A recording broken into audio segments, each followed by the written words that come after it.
Hi everyone, Aaron Davey here. It's Reconciliation Week. Naarm Football Club sitting here with a couple of legends, current day legends, an old legend, Matty Whelan. But we have the privilege of celebrating a special and unique round here in the AFL, which I think is a fantastic event. I've been fortunate enough to be joined here by the second best 36, Kozzy Pickett, Sleeve Matty Whelan and Stevie May. So with that, as I mentioned, we're really, really lucky. Sit here with Kozzy, Matty Whelan, Stevie May, and myself. It's for everyone to get to know. So what we'll do is we'll start, Maisie, just a bit about yourself, brother. Obviously, I know you. You're from Darwin. We're Darwin boys. But for all the people out there and our footy fans, it's a bit about Stevie May and where you're from and who's your mob. Oh, yep. Thanks for having me, Flash. Get me up nice and early, come to a podcast with you. I love that. I'm from Darwin, so Larrakia is my mob. I grew up mostly in Darwin on the outskirts and have family out in Arnhem Land, Gumbalanya. So spent a bit of time out there as a young kid. Love it out there, but yeah, most of my family is all based around Darwin. And your local club back there, Southern Districts Footy Club, about Southern District. Yeah, the Mighty Crocs. Mighty Crocs won the flag this year, so been a while since we won our last, but very special. Was hoping to get back to watch, but didn't get the chance. So I watched it on YouTube, but yeah, very proud of the Crocs. Awesome. So we'll head over here to my right. Kozzy, how you going? Good morning. Did you get up early, eh? Yeah, very early actually. Very early, but yeah, no, that's how I used to be when Wheels used to come and pick me up at my house. But Kozzy, for all our fans, all your fans out there, just share a bit about yourself, brother, and like your mob and where you're from, and obviously a really even more special round this week, having your old man design the jumper. It's fantastic. So, yeah. Yep. So I'm a Noongar Yamaji Ngarrindjeri from Quirting, Western Australia. I spent most of my childhood there. And then I moved across to South Australia to live with Uncle Byron. And I just got into footy there, and basically it took off from there. So then ended up here. So you mentioned obviously Ngarrindjeri mob. Just for everyone that mightn't be aware of where that is in Adelaide or where around in South Australia, if you want to just let them know where it is. So that's like, I'd say 2 hours from Adelaide, just near Murray Bridge, on the Coorong River. That's where all of my dad's side of the family are from, and then obviously my Western Australian family are the Noongar and Yamajis. And you mentioned Uncle Byron. Me and Will's privileged of playing with him. How significant and important has he been, obviously, for yourself growing up? Obviously, you're obviously not as big as him, but you've got similarities in the way you play, exciting, really, really tough, fierce. But more importantly, it sort of reminds us, of choppy, quiet. And then when you cross the footy field, he was probably the most scariest bloke in the AFL. How's Uncle Byron been on your footy career? He's had a huge impact. Like he's sort of like a dad in a way. I've lived with him since I was pretty young, so he's taught me a lot of things in life, and he's paved the way for myself. I just looked up to him since I was little, wanted to be exactly like him, playing AFL.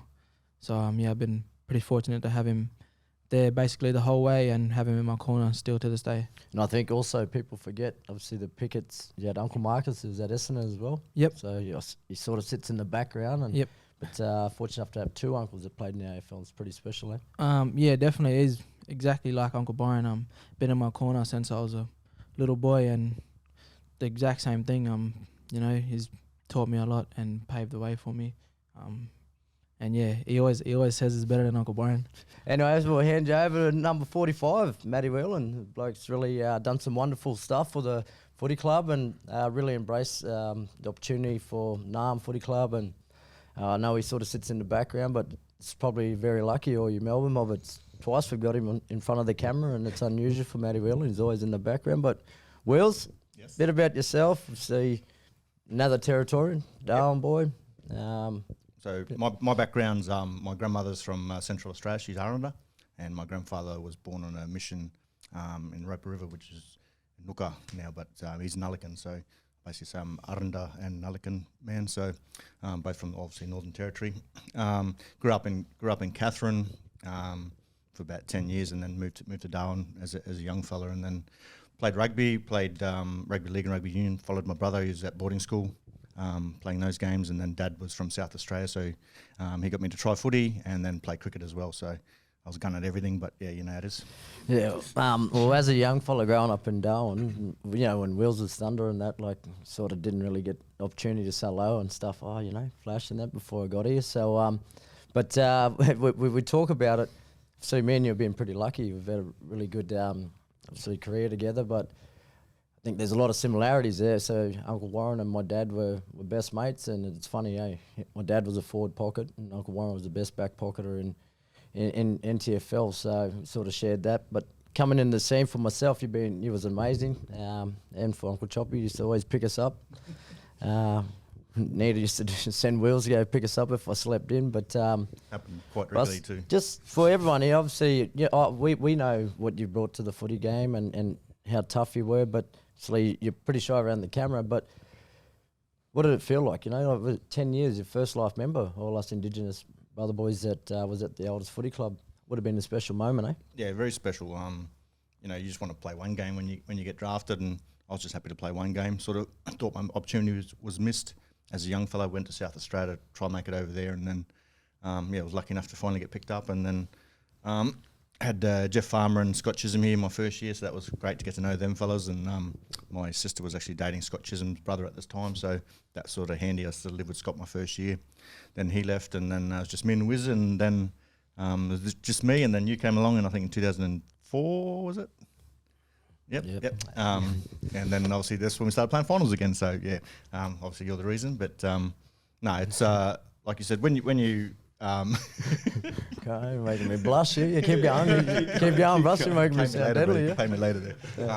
Yeah. So you obviously you just want to play one game, but obviously want to get 150 in the end, but obviously quite proud. But like you said, it's never about you. It's always you play for your family and your friends and your community and that sort of stuff. So that was one thing. I just wanted to make them proud of me, you know. So that was pretty much my whole career. That's what you've done. So just again, so when I first came here to the footy club, so call him Wrecker for a reason. Just share that story. So I tell everyone. And you hear about the story for David Neitz, his first, when was that, handball game? Yeah, in my first season, obviously, just playing a handball game, and Neitz running down the side and tried to step back inside, and so I picked him up and speared him, which he didn't take too kindly to. So he was trying to eye gouge me and that sort of stuff. As first year player, it probably set the scene for, I guess, my career. You know, I didn't like to back down to anyone, so it didn't matter who it was.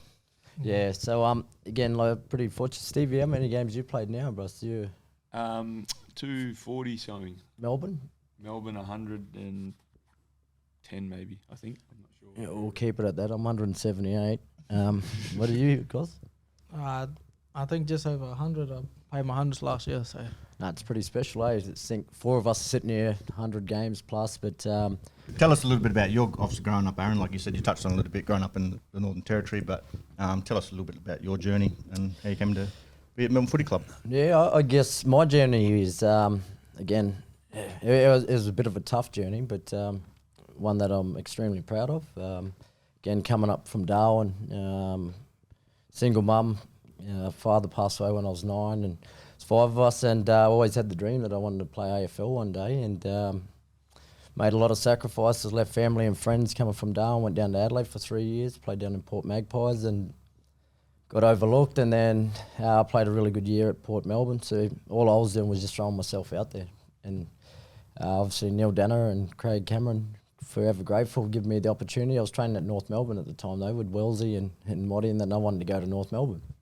But obviously they didn't see, honestly, I don't know what they didn't see, but it was probably the best decision. I was disappointed at the time. We talk about all the time. I'm caught up with Wellesley, but things happen for a reason, and Danner's took the opportunity to give me my opportunity. Third, rookie list, third pick or whatever it was, and yeah, just shaped my life.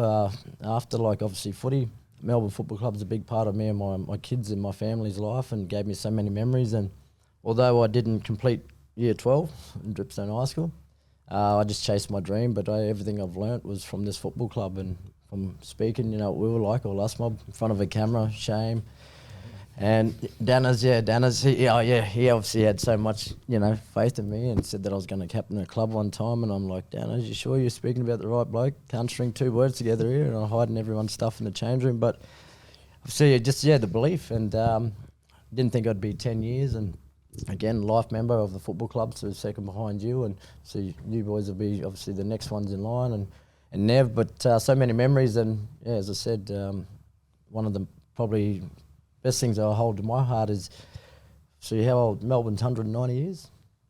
160 something, I reckon. 160. So to think, coming from Darwin, housing commission, single mum, and the hard work that we put through, and to think there's that plaque that's sitting at the front of the footy club that's got all these little balls on there. So at the moment there's only one black fella on there, and that's me. And I'd love nothing more greater and sweeter to have another couple next to me, and Maisie and Kozzy. But truly blessed, and obviously the opportunity to always come back, and just red and blue through and through. So Flash, you had a great career, and you really paved the way for a lot of Indigenous players, so not just to get on a list by their offensive output, but you really, became a threat on defence, but you chased down tackles, and now clubs are just screaming out for. I know a lot of football clubs base their teams around their forward pressure. It's what we talk about first thing that goes when we start playing bad. So, who, I guess, taught you or instilled that you wanted to bring that, or was that just something you naturally loved doing? Because it's not something, players over the years haven't been known for their defence. So, I think now players can do both. Like Kozzy, for example, has got forward pressure is elite, but his offensive output's magic. So, so who sort of got you on that part? Funny you mentioned that. I caught up with him last night. So I remember the first year at Port Melbourne, I was watching Daniel Wells. So me and Wellsy, obviously brother boys as well. And I remember him playing for North Melbourne, and just those little bursts of, because I'll be honest, I was a small forward, Darwin breed too. I just had eyes on the goals. Yeah. But again, coming to Melbourne Footy Club, at Chris Fagan as our forwards coach as well, and trying to work out a way. And once I got on the rookie list, it for me was, I'm not going to spend 12 months here. I want to make it longer, and there's things that I could do to inspire my teammates. And actually had a bit of speed and just something different. But it became something I loved and embraced, and really prided myself on. So every game I went into wasn't not how many goals I kicked, it was how many pressure acts. We used to have it on the board, and score involvements, and footy's a funny game as well. I've got rewarded and actually kicked some goals, but we're blessed, and had Nita, David Neitz and Robbo and all these guys, and my role was purely to create havoc, and it was there, I don't know, but I can't run out of sight now. Robbo was talking about me the other week, said he could still play now, but he hasn't seen me play. But no, I think there's just one of those things where I just thought, I didn't want to be there for 12 months, and ended up fortunate enough to make it 10 years, but then that sort of evolved and turned into a bit of a midfield and halfback, which, defender. I was never most offensive. It's funny, I was defending forward, but put me down back, it was completely different. But it is flattering though to hear, obviously when I see this fellow here, just reminds me of myself, and obviously a lot more flashier than me, and what he does, he can jump, he can do everything, and I think that's probably one of the special things that I could sit back on. And now as I'm a bit older, and obviously you've seen me on social media, it's all about really grateful, but I share it, and it's not for me. And I was watching a video of Choppy the other day about everything he'd done in the AFL. Byron Pickett he never played footy for himself and the accolades. It was all about his family, and I have similarities, and that's what I'm doing now for my kids. Love that. One question for you three. I think earlier in the year you played Aboriginal All-Stars, or Indigenous All-Stars. First time was back in, I think, about 10 years. So what was that experience like for all of you? So I know, Aaron, you played back in the day when it was still going as well. So if you could just talk me through, I guess, what that experience was like, what it meant. Oh, yeah, special. I know I haven't met a lot of the boys because we haven't had one for 10 years. And put us in a room after all the, admin and that's been done, and it's just us sitting in the meals room. Yeah. Just like we've known each other our whole careers, and I think the best part about those trips is the yarns you have, when it's just us sitting around the bus or waiting for a meeting, and it's so funny. Like I didn't realise how funny some of the boys were because we didn't have too much to do. I mean, I'm getting a bit older now, so it was great. It was special, and didn't know how we were going to perform. We had no game plan. Hey, Kozzy, we had a 20-minute captain's run the day before, and everyone was just having shots from the boundary. There wasn't even any structure or anything. And we just spoke about our connection and, how our sort of brotherhood was going to, something Freo didn't have, the next night when we were playing. And I was actually pretty shocked at how well we played. I was worried there was no key defenders. Just me with about key five forwards. small forwards. And like I had Benny Long, Cal Archie, all these guys playing back pocket with me, and they're best forwards at the moment at their club. So it was a team of forward pockets. Did you get nervous at any stage? Big brother Xavier was going to say, bring it. Shin guard, you might be rocking too, eh? No, he did ask me to play forward because we did have Liam Jones and Alex Pearce at one stage. And then they pulled out, so it was just back to me. So I was talking to Kozzy the weeks before. We're doing goal kicking practice together. I was asking Kozzy to look after me, a couple of easy goals. So what you was going to play forward? I was going to, until the injuries. But yeah, Kozzy, what do you think of the experience? Yeah, it was great. Like, as you said, all the yarns, and I think just the laughs. Like, we just sit there for hours just. Did you get my letter that I wrote you? Or? Yeah, I did actually. No, thank you for the reply too, eh? Nah, I didn't. But yeah, just the yarns and the laughs. Like you sit there for hours, just like sore guts, just like laughing at anything. It's crazy how close you can get in 3 days. And yeah, I think that's why we played so good, because we came so close, like in a small amount of time. And yeah, it's just because it's been 10 years, it's made it extra special as we got the win. It sort of gave me deja vu, eh? Every time we went away, and we had 80 of us, some of the best memories, eh? And regardless of what footy club we played, there was always just everyone laughing, like the same stuff. But I guess probably you fellas, I know this week sort of came out, Uncle Mick Long spoke about the numbers of, other boys playing in the AFL's obviously decreasing. I think, I don't know, you guys ever sit down and have a think about, because when we were playing, they got to 80 at one stage, eh? Yeah, I reckon even nearly 90, I think 96 or 7, I think it was. Yeah. But all of us coming together and having a laugh from all over Australia. It's funny though, eh? Although we're all different mob, we just gel like that, eh? And then it becomes one of the best experiences. But yeah, no, I wish I was watching that as well. That was a really special. Wish we played at Marara all the time, so there's always going to get about 2,500, 3,000 people. But we had some good times. I remember when you were talking about no game plan and stuff. We had Michael McLean. I remember the first one I played in. He just basically said, just go out there and do everything your clubs don't let you do, and it just happened, and you see some of the highlights. I saw one the other day with, I think Daniel Motlop just flicked that little one to off the ground without touching it, sort of thing. So I think that magic just happens, and I think footy is so overcoached nowadays. You actually just let blokes play, and that's the sort of the style you get. And to watch that game, it was fantastic because there wasn't many stoppages. It was just up and back, and it was great to watch. Well, we played Essendon. Remember that time? When you think about all the structure. I was full forward, I was on Mel Michael.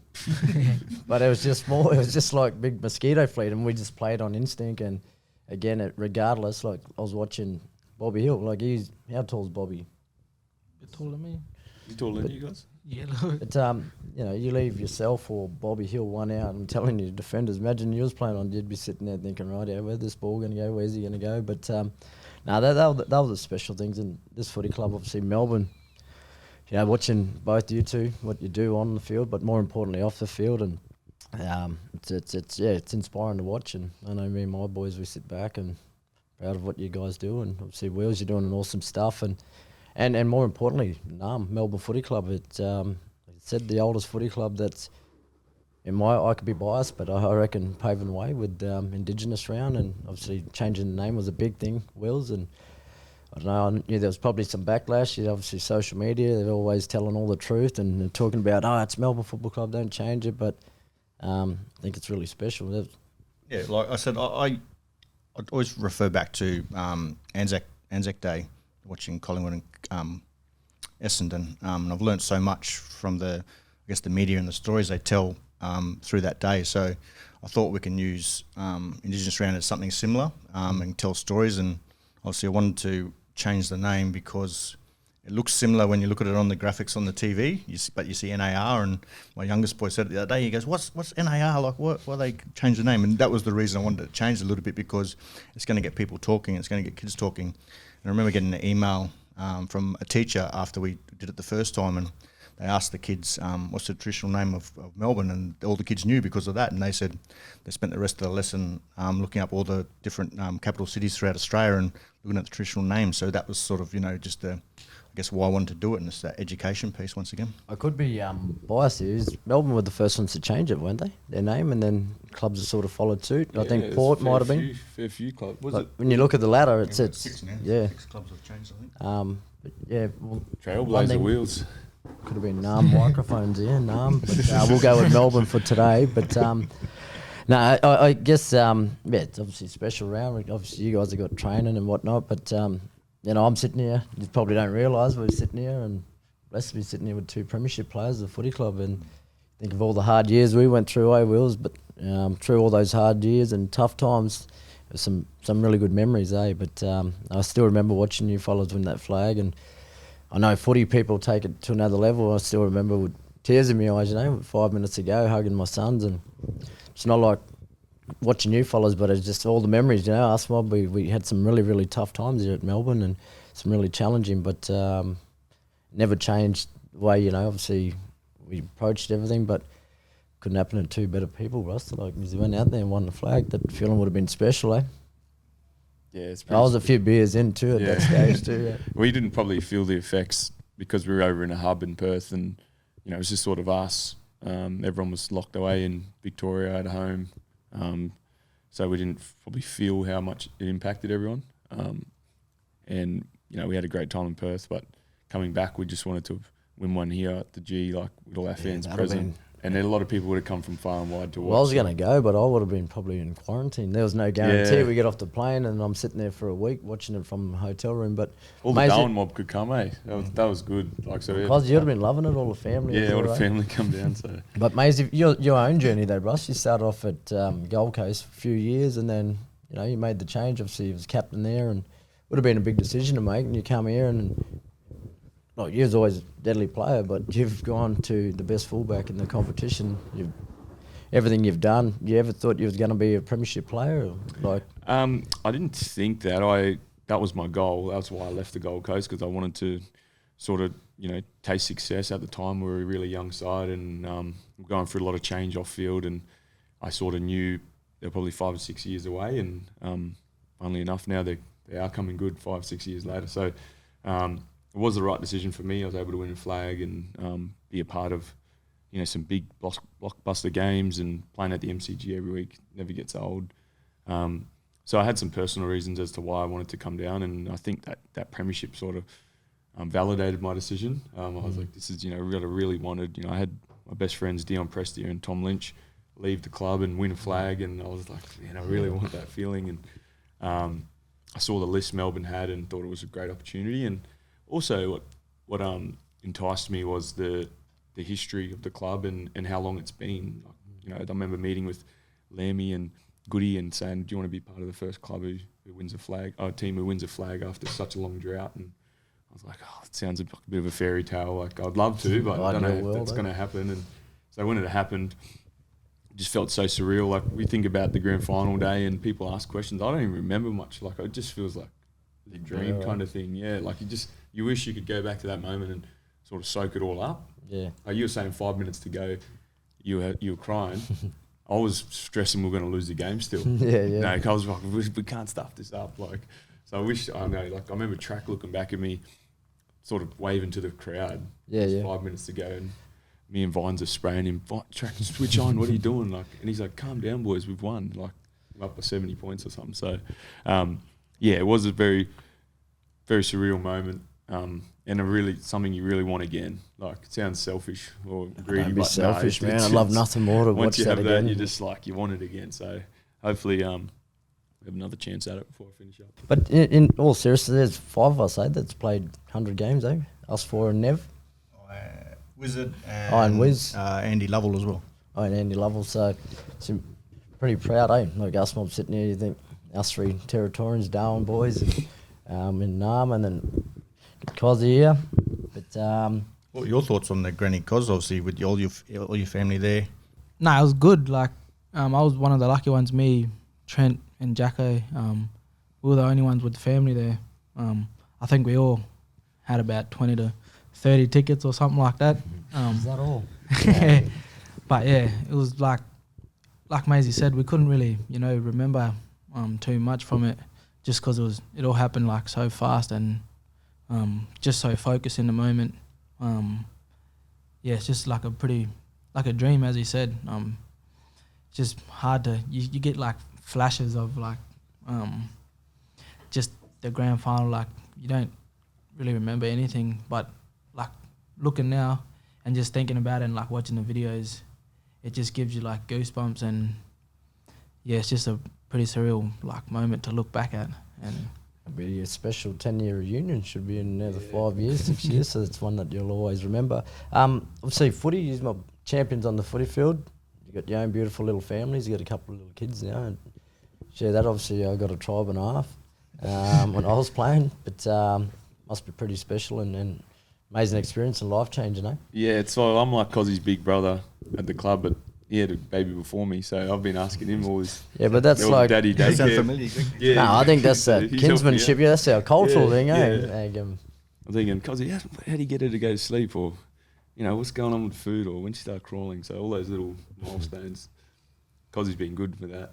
so Kozzy's been Kozzy's he's on. Papa. Got all the experience. I saw him flying around with Bellany on the plane at a young age, and I couldn't think of anything worse because he's flying her back to Darwin and that. And so I'd take Millie on the plane to Perth for the All-Stars game. Yeah, yeah. I was so scared. She was going to just scream the whole flight. She was only probably 3 months or 4 months old. He's like, nah, she's right, bro. Just feed her on the way up, feed her on the way down. She'll be sweet. And I was like, so yeah, he's actually pretty wise for a young fella. See, that's it. But like today, when we were playing, and obviously I had 5 kids when I was playing, but people used to ask me, oh, Flash, all the supporters, oh, yeah, we got a TV. It's just how we are. But you guys would see it, the scrutiny we get and the pressure AFL is. You probably would experience the same. It was the greatest thing that regardless, I used to cop it in the paper when I was playing bad or whatnot. You always knew, when you come home. And as soon as you walk in the door, the kid's face would just be there, and it puts things in perspective, Like you're an actual person, a father, and regardless of all the external stuff, always keeps you grounded. It used to be one of the memories. I get goosebumps now talking about it, but just watching my daughter sitting there running around, waiting for me to come through the door, and from a really low day to the really high day, you'd experience that, eh? you come home and then you just see your little one just smiling at you. Yeah, and it just changes your whole mood, and then like you just forget about what happened like during the day, and like as you said, it puts life into perspective. It's just crazy how someone could just change your mood just like that. Yeah, it is like that, eh? Like I used to wonder why my mum was so protective, You would have been the same, your mum. Yep. And the moment we had kids, just changed straight away. Like that's the thing. But again, like you guys are lucky, and we're all lucky with beautiful people. Obviously, your kids and beautiful partners that you boys have. That's the thing. If I can give you guys any advice, regardless of the external noise, just keep doing what you're doing, because at the end of the day, footy's going to be there, supporters going to be there, but you walk home, you got a beautiful daughter just sitting there, just thinking the sunshine's out of you. So, but yeah, I think obviously, but just probably to wrap it all up, I think boys, good luck. I'll be there cheering you on tomorrow from the president's room. Brother Kev going to be sitting there, probably being the 2 loudest there cheering you guys on. But yeah, no, it is a really special time, and I think again, Wills, you've done an amazing job in the football club, and so you're watching Maisie and Kozzy, it's always flattering up in Cairns watching you guys, and I know my boys love yous and the football club, but special week, and I'm sure you guys will go out there and represent, a mob from Darwin and all your family back in WA and South Australia, and yeah, hopefully, more importantly, we come away with a win and those deadly jumpers, eh? Yeah. So I'm going to have to pinch one of those too. That's part of the whole free feed package. So no, deadly good morning, but with us mob. But again, more importantly, reconciliation week. Obviously started last night. Uncle Mick Long and the long walk, and it's been a legacy. And again, as a country, I think we play our small part, and football's one of the power of sport and bringing us all together. And we get to embrace the oldest living culture in the world, and no better way to do it at the MCG. So everyone enjoy your reconciliation week, and all the best to all the brothers that are playing this weekend. Thank you. Cheers.